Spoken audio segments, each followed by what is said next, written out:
1절부터 14절의 말씀으로 대제사장 예수 그리스도라는 제목으로 우리 말씀을 나누고자 합니다. 대제사장들은 사람들 중에서 선택되었습니다. 하나님께서 직접 그 역할을 하시는 것도 아니었고요, 또 천사들을 보내어 천사들로 그 역할을 대신하게 한 것도 아니었습니다. 사람이 그 일을 합니다.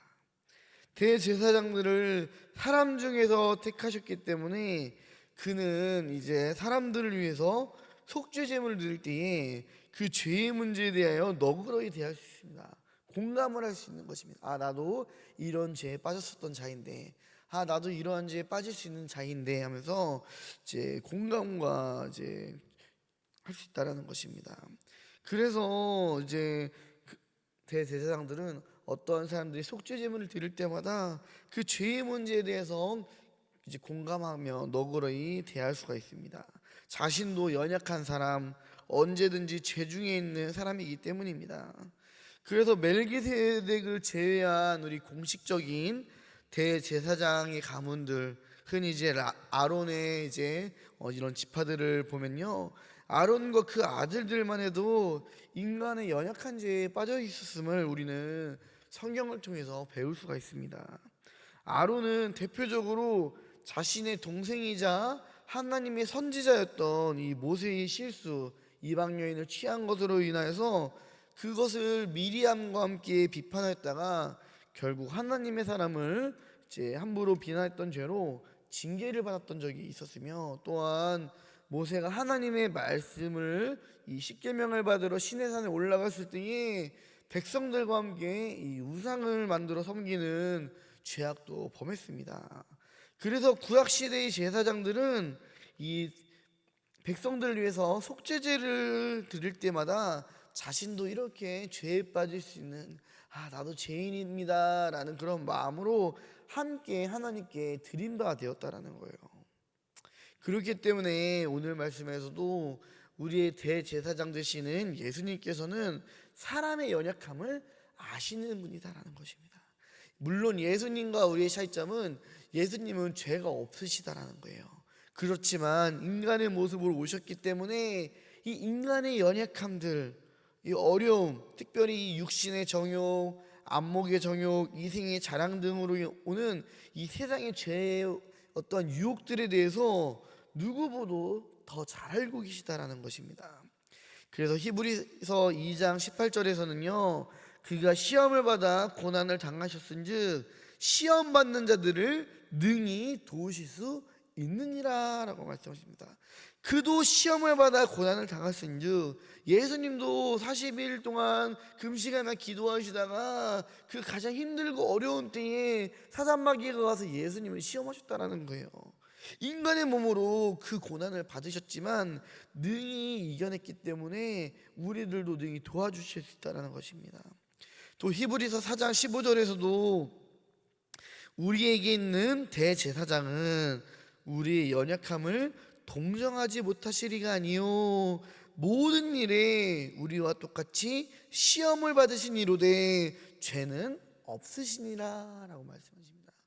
그래서 예수님은 우리들의 연약함을 누구보다 깊게 아신 분이라는 거예요. 사람들은요, 하나님과 나 사이를 우리 스스로가 제한시켰어요. 하나님은 신이시니까 이런 거 모르시겠지.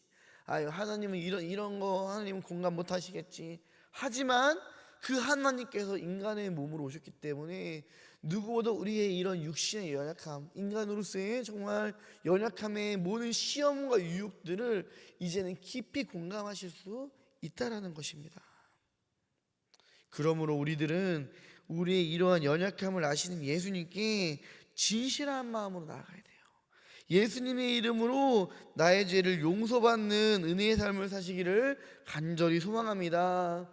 이제는 우리가 예수님과의 거리를 둘 필요가 없는 거예요. 예전에 구약의 사람들은요, 하나님을 경외는 했어요. 그런데 너무 경외한 나머지 하나님과 가까워지지 못했습니다.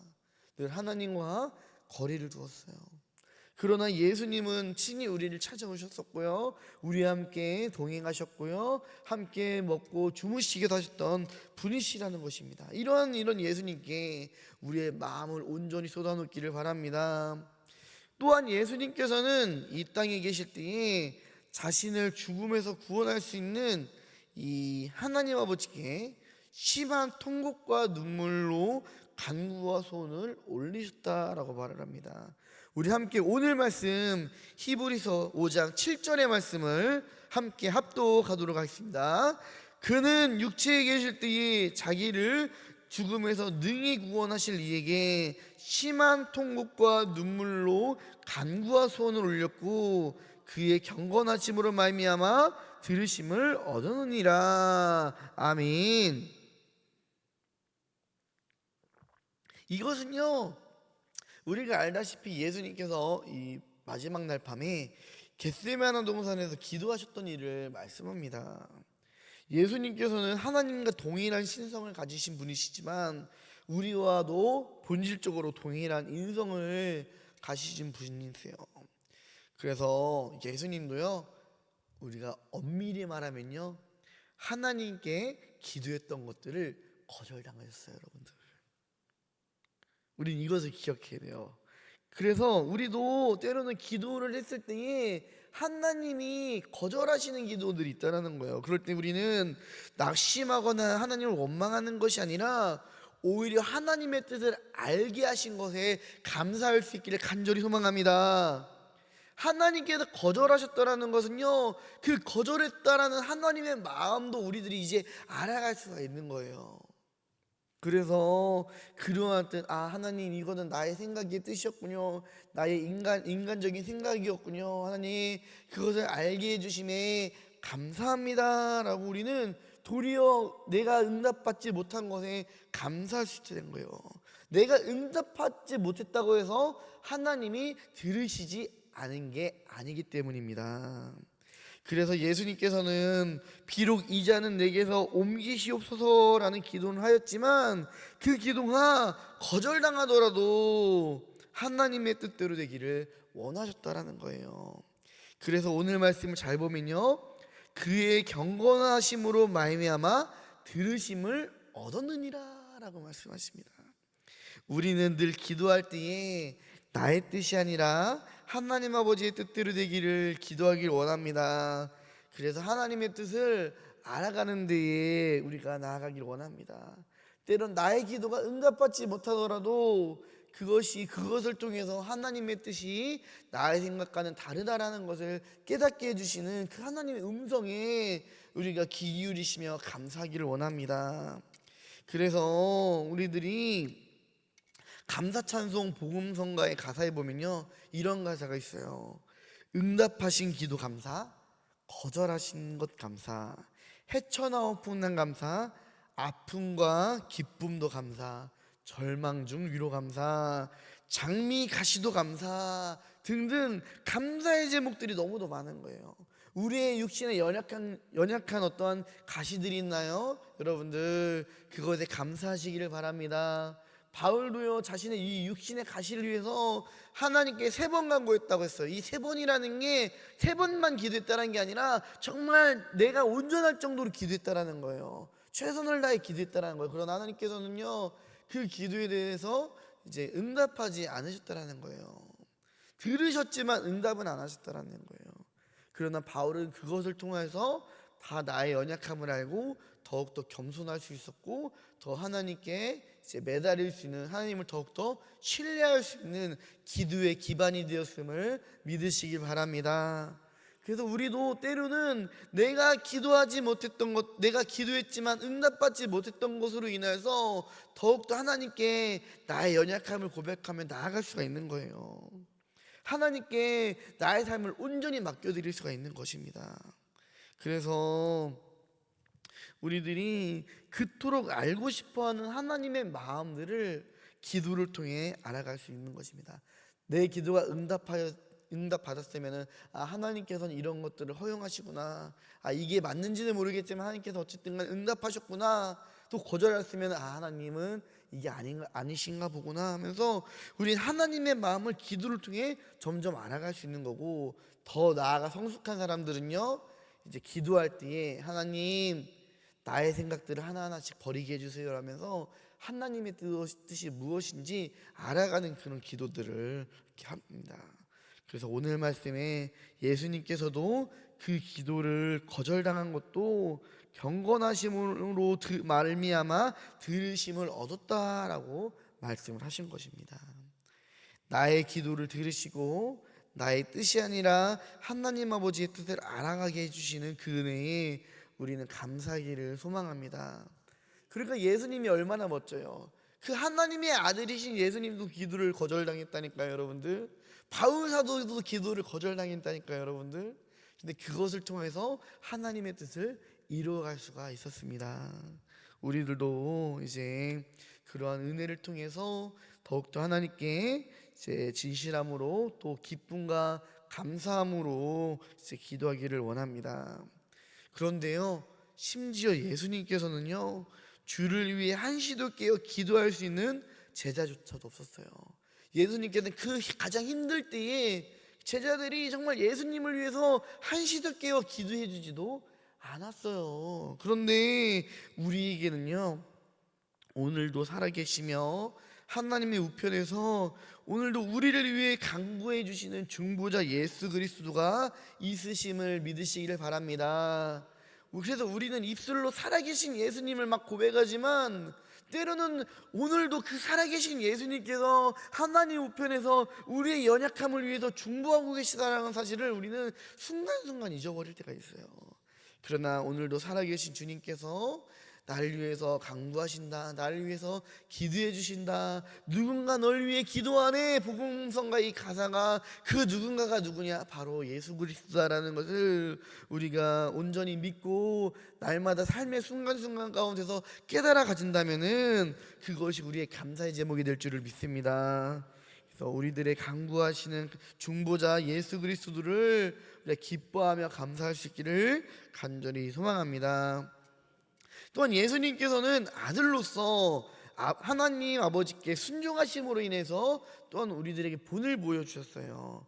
오늘 말씀 8절과 9절의 말씀에 이런 말씀이 있습니다. 그가 아들이시면서도 받으신 고난으로 순종함을 배워서 온전하게 되셨은즉 자기에게 순종하는 모든 자에게 영원한 구원의 근원이 되시고 라고 말씀하십니다. 또 빌립보서 2장 6절부터 8절의 말씀에서도 이런 말씀이 있습니다. 그는 근본 하나님의 본체시나 하나님과 동등됨을 취할 것으로 여기지 아니하시고 오히려 자기를 비워 종의 형체를 가지사 사람들과 같이 되셨고 사람의 모양으로 나타나사 자기를 낮추시고 죽기까지 복종하셨으니 곧 십자가에 죽으심이나. 아멘. 예수님께서는 아들이시면서도 더 나아가 살아계신 사실은 하나님 본체이시면서도 자신을 낮추시고 죽기까지 복종하시고 고난에 순종하심으로 인해서 우리들에게 영원한 구원의 근원이 되셨습니다. 우리들에게 믿음의 본을 보여주셨어요. 그래서 예수님께서는 그로 인해 완전한 대제사장으로서 우리들의 모든 죄를 단번에 대독해 주신 분이신 줄 우리가 믿으심을 바랍니다. 그러므로 우리들은 우리의 이러한 연약함을 아시는 대제사장 그리스도, 또 하나님의 아들이시면서도 순종과 복종과 또 겸손과 온유로 말미암아 그를 믿는 모든 자들에게 영원한 구원의 근원과 증거가 되심을 믿으면서 우리도 이 예수님을 더욱더 깊이 알아가고 온전히 믿는 신앙으로 성장해 나가기를 간절히 소망합니다. 바울 사도는 그래서 오늘 말씀에 보면은 너희들이 젖먹이 같은 어린아이 신앙에 머물지 말고 장성한 신앙의 분량으로 나아가 정말 하나님께서 우리에게 주시는 이 정말 귀한 진리의 말씀까지도 도달해서 이제 나아가라라고 말씀을 하시는 거예요. 우리들이 단순히 맨날 예수 믿으면 천국 간다 이러한 어린아이 신앙에서 머무는 것이 아니라 정말로 우리들이 어떻게 믿어야 되나, 우리가 믿는 이 예수님이 누구인가 이것을 온전히 알아가는 지식으로 나아가기를 원합니다. 예수님을 더욱더 깊이 알아가고 하나님의 마음을 더욱더 깊이 알아가서 하나님의 뜻에 따라 더욱더 순종하며 하나님의 기쁨이 되는 저와 우리 성도님들 되시기를 주님의 이름으로 간절히 축원합니다. 아멘. 우리 가슴에 손을 얹고 기도하겠습니다. 하나님 아버지 감사합니다. 우리에게 대제사장 예수 그리스도를 보내주심에 감사합니다. 그 예수님을 통하여서 우리들의 모든 죄들을 대속해 주심에 감사합니다. 주님, 우리가 예수님의 순종함을 배워 늘 하나님 앞에 겸손한 삶을 살게 하여 주시옵소서. 우리의 기도에 응답하심도 감사, 거절하신 것도 감사, 모든 기도를 들으시며 하나님의 뜻을 깨닫게 해주심에 감사합니다. 오늘도 연약한 우리를 위해서 함께 중보해 주시는 그 예수님의 사랑들을 기억하며 오늘도 우리들도 예수의 삶을 닮아가게 하여 주시옵소서. 우리를 구원해 주신 예수님의 이름으로 간절히 기도합니다. 아멘.